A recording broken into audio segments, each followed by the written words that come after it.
வணக்கம், வந்தனம், நமோஸ்தே, நமஸ்கார். இன்னும் என்னென்ன பாஷையிலே எல்லாம் வணக்கம் சொல்ல முடியுமோ அது எல்லாத்தையும் உங்களுக்காக சமர்ப்பிக்கிறேன். டட்டடாயின்.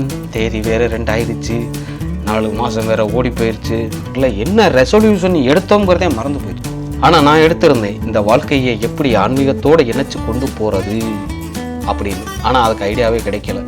இப்போ ஒரு ஐடியா கிடைச்சிருக்கு. அது என்னன்னு தானே கேட்குறீங்க. திருக்குறள் தான் அதுக்கு ஒரே வழி. நம்முடைய வாழ்க்கைக்கு வழிகாட்டக்கூடியது திருக்குறளை தவிர வேறு எதுவும் இல்லை. ஏன்னா ஆன்மீகத்தை சார்ந்த விஷயங்களும் சரி, அறம் சார்ந்த விஷயங்களும் சரி, வாழ்க்கை சார்ந்த விஷயங்களும் சரி, எல்லா விஷயமும் அதில் இருக்கிறது. அதனால திருக்குறளை எல்லாரும் படிப்போம். வாருங்கள் வாருங்கள். ஆன்மீகத்தினுடைய அடிப்படை எது அப்படிங்கிறதே தெரியாமல் நிறைய பேர் சுற்றிக்கிட்டே இருப்போம்.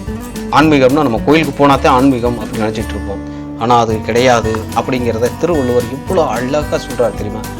முதல் குறளையே நீங்கள் பாருங்களேன். அகர முதல எழுத்தெல்லாம் அப்படிங்கிறார். அப்படின்னா என்னன்னா, அகரம் எந்த ஒரு மொழியும் அகரத்தை முதன்மையாக கொண்டு செயல்படுகிறது.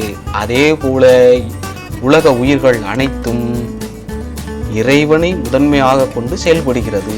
ஆதி பகவன் முதற்றே உலகு.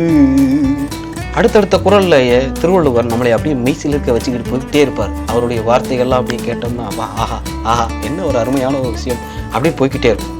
என்னன்னு கேட்டிங்கன்னா, கற்றதனால் ஆய பயன் அப்படியே மிரட்டுறாரு. கற்றதனால் என்னடா படிச்சிருந்து என்னடா பிரயோஜனம் அப்படின்னு கேட்குறார்.